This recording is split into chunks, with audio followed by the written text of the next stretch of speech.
जराइम की वारदातों और उनके पीछे छुपे हकाइक तक पहुंचना पुलिस के लिए अब इसलिए ज्यादा आसान हो गया है कि सीसीटीवी की मदद से मुल्जिमान को आसानी से पहचान लिया जाता है।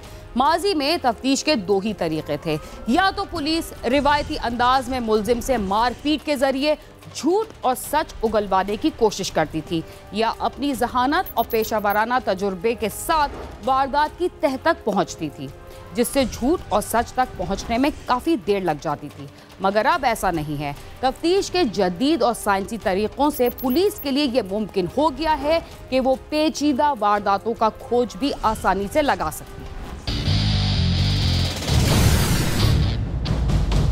पंखे से लटक कर खवातीन की खुदकुशी की वारदातें माजी में भी सामने आती रही हैं और अब भी आ रही हैं, जिनमें से ज़्यादातर झूठी और मनगढ़ंत बातें ही होती हैं। कराची के इलाके इत्तेहाद टाउन में एक खातून पुरस्कार तौर पर हलाक हो गई। शौहर का कहना है कि उसने पंखे के साथ लटक कर खुदकुशी की है, मगर उसके घर वाले इसे कत्ल की वारदात कह रहे हैं।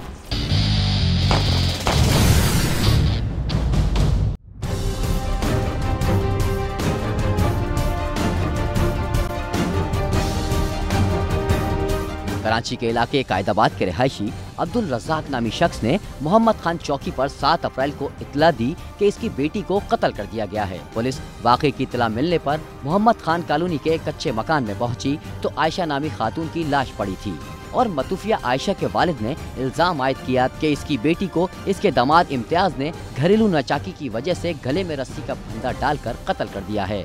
वाक़े की इत्तला मिलने पर पुलिस मौके पर पहुंची और लाश को सिविल अस्पताल मुंतकिल किया। कि इत्तेहाद टाउन मोहम्मद खान कॉलोनी में एक औरत ने अपने आप को फांसी लगा के हैंग करके वो फौत हो गई है और इस इत्तला पे शोबा ऑपरेशन के अफसरान गए थे सिविल अस्पताल में और उसका पोस्टमार्टम वगैरह करवा के 8 तारीख में आकर उन्होंने FIR लॉन्च की है। पुरस्कार तौर पर हलाक होने वाली आयशा के बारे में ना तो पुलिस को कुछ बताया गया और ना ही उसके अलावा किसी को कोई खबर हुई। खामोशी से उसके कफन दफन का इंतजाम किया जा रहा था कि उसका वालिद वहां पहुंच गया।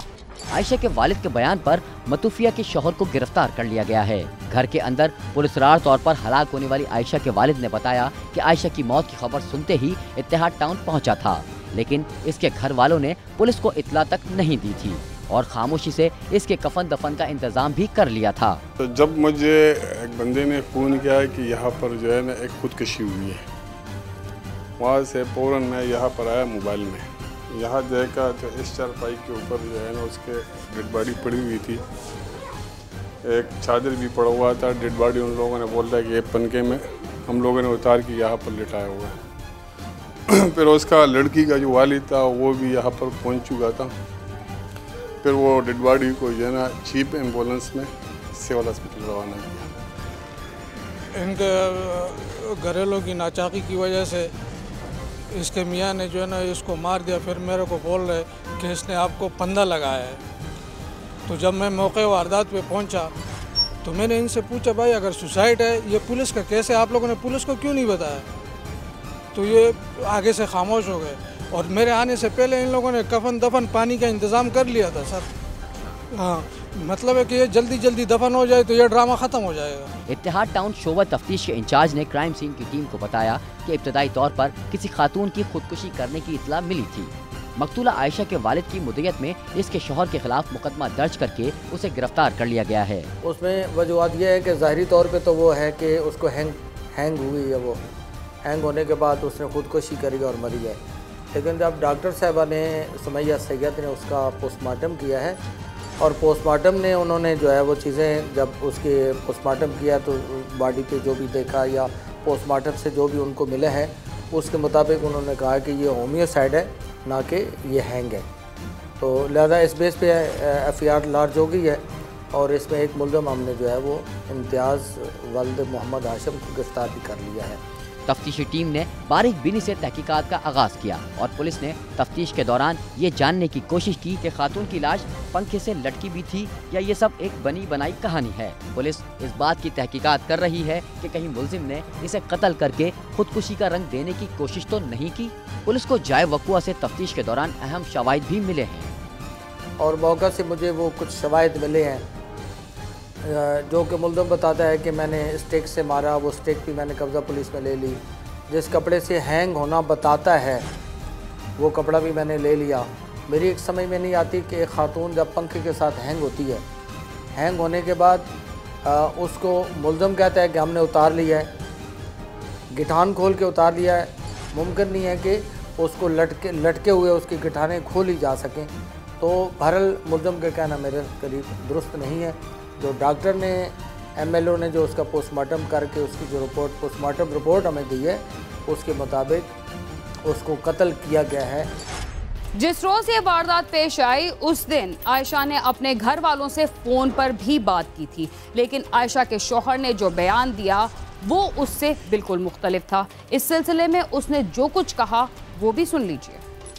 मकतूला आयशा के वालिद का कहना है कि वक़ूए के रोज सुबह आयशा का फोन आया था और फिर अचानक तकरीबन 1 बजे इत्तला मिली कि इसकी हालत बहुत ख़राब है। ये जो है ना बरोज़ इतवार को जो है ना, ये मेरा जो घर पे बच्ची है उसने इसको फ़ोन किया तकरीबन 10:30-11 बजे के टाइम पे। 10:30-11 बजे के टाइम पे बात किया, बात हुआ। इसने न कुछ बताया कि हमारे साथ झगड़ा है, न कुछ भी नहीं बताया हमको, और बातें अच्छी तरीके से किया है, दुआ सलाम किया है। और उसके 1 घंटे मतलब 1:30-2 बजे के टाइम पे हमारे पास खबर आई है कि आपका बच्चे का तबीयत बहुत ज़्यादा ख़राब है, आप आ जाए। पुलिस हिरासत में मौजूद ये मुल्जिम मकतूला आयशा का शौहर है, जिसका कहना है कि 7 अप्रैल को हमारे दरमियान मामूली झगड़ा हुआ था, जिसके बाद वो घर का सामान लेने के लिए घर से बाहर चला गया था। वापस आया तो कमरे का दरवाजा बंद था। मकतूला के शौहर ने बताया कि काफी देर तक दरवाजा खोलने की कोशिश करते रहे। फिर भाई ने दीवार कूदकर कमरे में देखा तो मेरी बीवी की लाश पंखे से लटकी हुई थी। मैं थोड़ा सा डांटा, ये डंडी के साथ मैंने उसको थोड़ा मारा है, और इसके बाद जब मेरे को गुस्सा आ गया तो इधर माँ बाप आ गए, मेरे को उन लोगों ने मेरे को थोड़ा डांटा, भाइयों ने, ये मेरे को इधर ले गए। तो फिर मेरा वालिद बोला मेरी डबल रोटी ले आओ। मैंने बोला मैं लाता नहीं हूँ, मेरे को गुस्सा आएगा। तो थोड़ा मैंने घर में बीमारी किया हुआ था। फिर मैंने थोड़ी देर बाद सोचा कि वो अकनवास किधर है, वो बोलते हैं कि वो बाहर है, बाहर गया हुआ है। तकरीबन 1-1:30 बजे की बात है जी। तो मैं जब गया हूँ, भाई को मैंने लेके आया यहाँ पे, जब आया हूँ तो तकरीबन 1 बजे के टाइम में यहाँ से गया हूँ, 1 बजे के टाइम 1 बजे के टाइम। तो मैं जब आया हूँ यहाँ पे तो 1:45 हो गए थे ना। तो बच्चों को सबक पढ़ने जाना होता है, वो घर वाले बोल रहे थे कोई दरवाज़ा नहीं खोल रही है, बच्चों को सबक पढ़ने जाना है 2 बजे। तो दरवाज़ा खटखटा रहे हैं, कोई खोल नहीं रही है। मैंने खटखटाया, मैंने बोला देख खोल ले, फिर मैं तेरी खैर नहीं होगी। मैं तो उसके बोल रहा था दरवाज़ा खोले, नहीं खोल ली। भाई ने बोला हट जा, मैं बोलूँगा खोल देगी। मैं सेट पे हो गया, भाई ने खटखटाया, उसने नहीं खोला। तो मेरे दिल में कुछ शक आ गया। मैंने इसको बोला चल ऊपर चढ़ जा।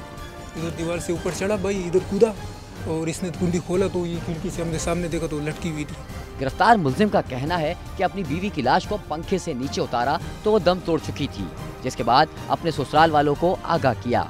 गिरफ्तार मुल्जिम ने बताया कि पोस्टमार्टम के वक्त उसके जिस्म पर चोट का निशान था, जिसकी वजह से पुलिस ने उसे गिरफ्तार किया है।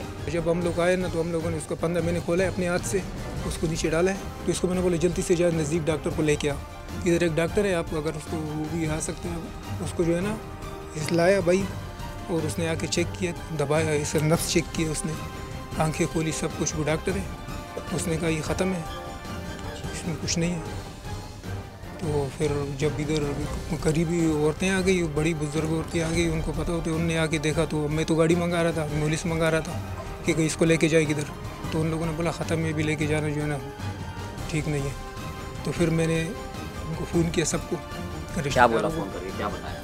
फ़ोन करके ये बताया कि थोड़ा सा मसला हो गया, तुम लोग आ जाओ। ये बार बार पूछ रहे थे नहीं क्या मसला हो गया, बताओ बताओ बताओ। मैंने किसी को नहीं बताया। मैंने बोला आपका बेटे की तबीयत सही नहीं है, थोड़ा आ जाओ आप। बाद में फिर कफन भी मंगा लिया, सब कुछ मंगा लिया। फिर ये लोग आए, इन लोगों ने पुलिस बुलाया, मैं इनके साथ गया हूँ। अच्छा, आपको पकड़ा क्यों है पुलिस?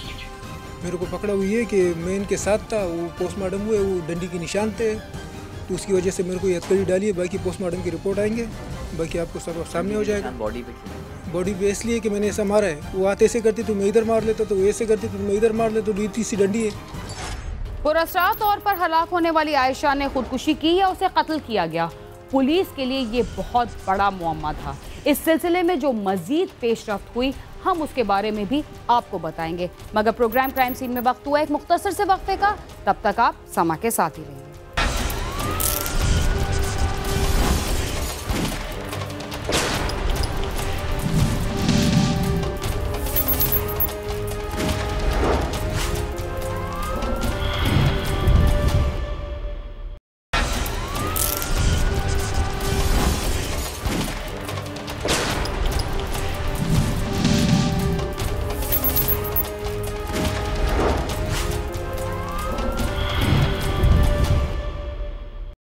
प्रोग्राम क्राइम सीन में एक बार फिर खुशामदीद।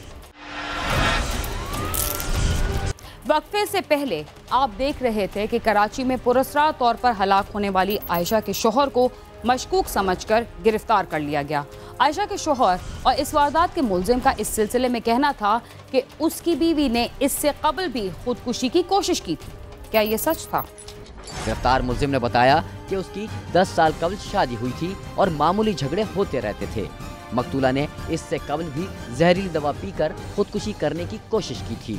मकतूला आयशा के वालिद का कहना है कि मेरी बेटी के साथ जुल्म हुआ है और अपनी बेटी को इंसाफ दिलाने के लिए सब कुछ करने को तैयार हूँ। मैं चाहता हूँ इसको कड़ी से कड़ी सजा दी जाए। मैं बहुत गरीब आदमी हूँ, मेरा बच्ची बहुत आजिज़ था, उसके साथ बहुत जुल्म बहुत जुल्म। तफ्तीशी अफसर का कहना है कि फंदा लगाकर खुदकुशी करने और गला घोंटकर कत्ल करने के निशानात में फर्क होता है। इन निशानात की रोशनी में तफ्तीश को आगे बढ़ाया है। इसमें सबसे बड़ी बात यह है कि जो मुलज़म बताता है कि हैंग हुई भी थी और हैंग होने के बाद वो दुपट्टा है उसी औरत का काले रंग का है। अगर वो हैंग हुआ मैं मान ही लूँ तो हैंगिंग का गले पे जो निशानात आते हैं वो कुछ और टाइप के होते हैं। उसके गले के निशान राउंड नहीं है, हैंगिंग के नहीं है, लटकन के नहीं है। मैं समझता हूँ कि उसके गले पे जो है वो चाहे रस्सी है चाहे कुछ भी है उसको दबा के और उसको मारा गया है। आपके ससुर ने इल्ज़ाम लगाया कि आपने अब उनकी बच्ची को कत्ल किया, तो ये इल्ज़ाम बिल्कुल गलत है। मैंने जो बात सच बोली है अभी तक बोली है, सबको एक ही बात बोली है। भले मेरे से कोई पूछे, भले 10 दफ़ा पूछे, जितनी दफ़ा पूछे, मेरे भाई है, सब मेरे घर है, इनको भी पता है, सबको पता है कि मैं बेगुनाह हूँ, मैं बेगुनाह हूँ। पुलिस ने लाश के अज्जा महफूज करके केमिकल एग्जामिन के लिए भेजे हुए हैं, जिनकी रिपोर्ट की रोशनी में तहकीकात को मजीद आगे बढ़ाया जाएगा और आयशा को कत्ल किया गया है या इसने खुदकशी की है, ये तफ्तीश के बाद सामने आ जाएगा। कैमरामैन नईम खान के साथ खुर्रम गुलजार, समा, कराची। माँ बाप और औलाद का रिश्ता दुनिया के मजबूत तरीन रिश्तों में से एक होता है, लेकिन बाज़ दफ़ा वालिदैन और कई दफ़ा औलाद के हाथों इस रिश्ते की तौहीन भी हो जाती है। लाहौर में भी एक बदनसीब बेटे के हाथों ऐसा अफसोसनाक वाक़या पेश आया जिसने हर किसी को ये सोचने पर मजबूर कर दिया कि औलाद इतनी भी संगदिल हो सकती है। आइए देखते हैं एक जवान साल बेटे ने अपने बाप के साथ क्या सलूक किया और उसकी क्या वजह थी।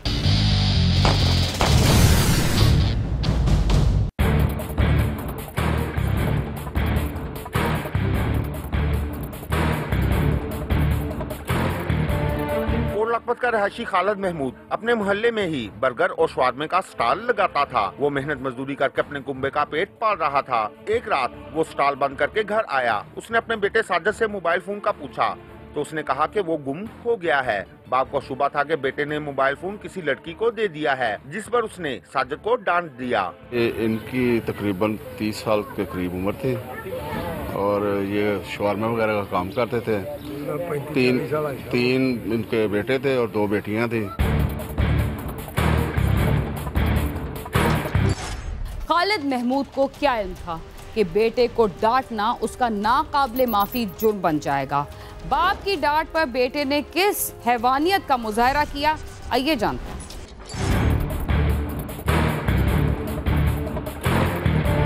खालिद थकामांदा आया था। वो छत पर जाकर सो गया। कुछ देर बाद साजिद भी छत पर गया और सोए हुए बाप का सर किसी वजनी चीज से कुचल दिया और फरार हो गया। घर वालों ने साजिद को छत से भागते हुए नीचे आता और फिर घर से बाहर जाता देखा तो उन्हें तशवीश हुई। वो फौरी तौर पर छत पर गए तो वहाँ का मंजर देखकर चीखो पुकार शुरू कर दी। खालिद महमूद का सर कुचला हुआ था और वो खून में लथपथ मुर्दा पड़ा था। बच्चे ने किसी को मोबाइल लिया सी, ਉਹਦੇ ਪਿਓ ਨੇ ਉਹਨੂੰ ਡਾਂਟਿਆ। ਇਹ ਵਕੂਏ ਦਾ ਪਤਾ ਲੱਗਾ ਵੀ ਬੱਚਾ ਵੀ ਰਾਤ ਦਾ ਗਾਇਬ ਹੈ। ਜਦੋਂ ਦਾ ਪਿਓ ਫੌਤ ਹੋਇਆ ਬੱਚਾ ਵੀ ਰਾਤ ਦਾ ਗਾਇਬ ਹੈ। ਪੁਲਿਸ ਅਫਸਰਾਂ ਨੇ ਹਾਲ ਸ਼ਾਇਦ ਤੁਹਾਨੂੰ ਜੀ ਕਲੀਅਰ ਚਿੱਟੇ ਚੌਲ ਹੋ ਜਾਣੇ ਨੇ। ਜਿਹੜੇ ਬੰਦੇ ਦਾ ਵੀ ਹੱਥ ਹੋਇਆ, ਜਿੰਨੇ ਵੀ ਉਹਨੂੰ ਆਖਿਆ, ਜੋ ਵੀ ਹੋਇਆ, ਬੁੱਢੀ ਦਾ ਹੋਇਆ, ਬੰਦੇ ਦਾ ਹੋਇਆ, ਉਹ ਕਲੀਅਰ ਹੋ ਜਾਣਾ। ਜਿਹੜੇ ਉਹ ਬੱਚਾ ਫੜਿੰਦਾ ਗਿਆ, ਉਹ ਬੱਚਾ ਕਿਹੜਾ ਵੀ ਐਡਾ ਮਚੋਰ ਹੈ, ਛੋਟਾ ਹੌਲਾ ਜਿਹਾ ਬੱਚਾ। ਕਿੰਨੀ ਉਮਰ ਹੈ ਬੇਟੇ ਦੀ? ਹੁੰਦੀ ਹੋਣੀ ਮੇਰਾ 17 ਸਾਲ ਉਮਰ। वो प्यो दे नाल ही हुंदा ही, पढ़दा ही, शरार नूं प्यो दे नाल हुंदा। हमें इधर किसी ने तला दी है ये आपका ये अजीज है, ये फौत हो गया। ना ही तो मेरे रात तक किसी ने कॉल की है, ना किसी चीज़ को बताया। इधर आए हैं, इधर मैं घर बना रहा हूँ साथ ही सोसाइटी में, उधर आए हैं तो उधर हमें पता चला कि ये आपका अजीज़ है वो फौत हो गया है। इधर हम आए हैं, लास्ट तो पोस्टमार्टम के लिए चली गई है और उनके जो अब्बू हैं वो भी थाना में। बदनसीब बेटा अपने वालिद का सर कुचल कर फरार हो गया और उसे इस जालमाना हरकत पर दुख भी ना हुआ। उसके बाद पुलिस ने क्या कार्रवाई की और अहले इलाका का सफ्फाक बेटे के बारे में क्या कहना है, आइए जानते हैं।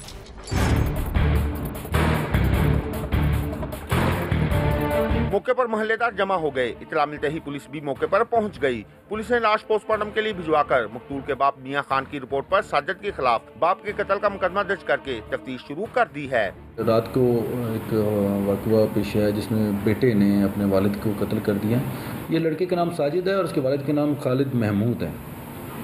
इसके ये 17 साल का जो इसका साजिद है, इसने अपने बाप का मोबाइल गुम कर दिया था। उसकी वजह से जब वालिद रात को गया तो उसने इसको डांटा, बुरा भला का उस चीज़ का माइंड किया इसने। वालिद रात को छत पे सो रहा था तो ये छत पे गया है और इसने कोई हैवी चीज़ उसके सर पे मारी है जिससे उसका स्मैश्ड हो गया, उसका हेड स्मैश्ड हो गया, उसका ब्रेन निकला है। पुलिस ने इस पर FIR कर दी है और इंशाल्लाह इस पर वर्किंग कर रहे हैं, उसको ट्रेस करने की कोशिश कर रहे हैं। बहुत जल्द हमारी गिरफ्त में होगा। मकतूल के वर्सा अहले इलाका का कहना है कि मकतूल इंतहाई मेहनती था जबकि उसका बेटा आवारागर्द था। वो बेटे को समझाता रहता और उसका समझाना ही उसके लिए जुर्म बन गया। क्या बाप का इतना हक भी नहीं कि वो अपनी औलाद को डांट सके? आज ऑफ डेथ यही नज़र आ रही है कि लड़का जो है उसकी कोई अच्छे रैपो नहीं है, फैमिली के साथ भी नहीं और मोहल्ले भी नहीं है। इज़ वेरी लूज 100% कि वो लड़ाई झगड़े पर शौकीन है। तो जब वालिद ने रात को उसको डांटा है, इसी चीज़ पे डांटा है, तो जिससे उसने tempered is lose is lost is tempered और उसको मैंने अपने वालिद को उस वजह से सर में कोई चीज़ मारी है। वो देख रहे हैं कि वो क्या चीज़ मारी है क्योंकि उनका हेड जो है वो कम्प्लीटली स्मैश्ड हो गया। मकतूल के घर वालों और मुकामी रहायशियों ने हुकूमत से मुतालबा किया है कि मुलज़म को जल्द अज जल्द गिरफ्तार करके उसे इबरतनाक सजा दी जाए ताकि आइंदा किसी को ऐसा करने की जुर्रत ना हो। कैमरामैन इशफाक अब्बासी के साथ आमिर शहजाद, समा, लाहौर।